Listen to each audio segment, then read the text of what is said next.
কক্সবাজার সমুদ্র সৈকতকে একটা শৃঙ্খলার মধ্যে নিয়ে আসব এবং এখানে সমস্ত অবৈধ যে স্থাপনা বা অস্থায়ী স্থাপনা যেগুলো হয়েছে এগুলো এক সপ্তাহের ভিতরে ক্লিন হবে জেলা প্রশাসনের নেতৃত্বে বিচ ম্যানেজমেন্ট কমিটির নেতৃত্বে।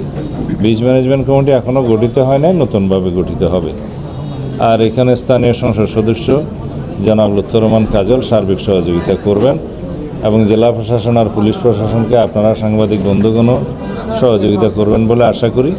কারণ আমাদের অহংকার হচ্ছে আমাদের কক্সবাজার বিচ। সারা বাংলাদেশে একটাই জায়গা আছে ভ্রমণের জন্য নাম্বার 1 তালিকায়, সেটা কক্সবাজার সমুদ্র সৈকত। এটাকে আমাদের জাতীয় এবং আন্তর্জাতিক মানে আমাদের উন্নত করতে হবে। আর সেটা করতে গেলে যাতে আমাদেরকে এই বিচে একটি মানে কোনো রকমের ময়লা আবর্জনা না থাকে এবং কোনো অবৈধ স্থাপনা না থাকে এবং এমন কোনো বিষয় আমরা ওখানে না আনি যাতে পর্যটকদের জন্য কোনো অসুবিধার সৃষ্টি হয় এবং দৃষ্টিকটু লাগে। দ্বিতীয় হচ্ছে আইনশৃঙ্খলা পরিস্থিতির সার্বিক উন্নয়নের লক্ষ্যে কক্সবাজার জেলাতে পুলিশ প্রশাসনের নেতৃত্বে এবং সার্বিক সহযোগিতায় জনাব লুৎফর রহমান কাজল স্থানীয় সংসদ সদস্য তার সহযোগিতা এবং তত্ত্বাবধানে এখানে সিসিটিভি ক্যামেরা সারা শহরে বসানো হবে। নায়াসিনামাইড ও স্যালিসাইলিক সমৃদ্ধ লিলি ফেস ওয়াশ যা ফেসের ডেড স্কিন সেল দূর করে দেয় দ্বিগুণ ফাস্টার ব্রাইটেনিং। 3 নম্বর হচ্ছে মাদক এবং জুয়া, অনলাইন জুয়া, এগুলো বন্ধের জন্য আমরা যা কিছু প্রয়োজন সর্বোচ্চ প্রচেষ্টা করব। সেজন্য আমরা পরিকল্পনা গ্রহণ করার জন্য আইনশৃঙ্খলা বাহিনীকে যারা এখানে সংশ্লিষ্ট আছে সবাইকে অনুরোধ করেছি। মাদক দ্রব্য নিয়ন্ত্রণ অধিদপ্তরের কর্মকর্তাবৃন্দ, পুলিশ বাহিনী, র্যাব, বিজিবি সবাই এখানে সহযোগিতা করবেন। আমরা মাদক মুক্ত সমাজ গড়তে চাইলে আমাদেরকে প্রথমে কক্সবাজারের এই টুকিয়া টেকনাফ এবং আমাদের এই রোডটা মাদক চোরাচালানের বন্ধ করতে হবে এবং মাদকের প্রচার বাণিজ্য সব কিছু আমরা এখানে বন্ধ করতে হবে। ট্রাফিক সিস্টেমের উন্নয়নের জন্য আমাদের মন্ত্রণালয়ের পক্ষ থেকে আরও কিছু জনবল এখানে দেয়া হবে, তখন এখানে ট্রাফিক সিস্টেমের আমরা উন্নয়ন করতে পারবো। আর টমটমের সংখ্যা আর বৃদ্ধি হবে না।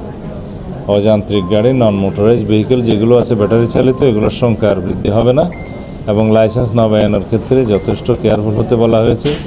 সর্বোচ্চ সংখ্যক যেটা নির্ধারণ করা হয়েছে সেটার উপরে কখনোই আর যাবে না।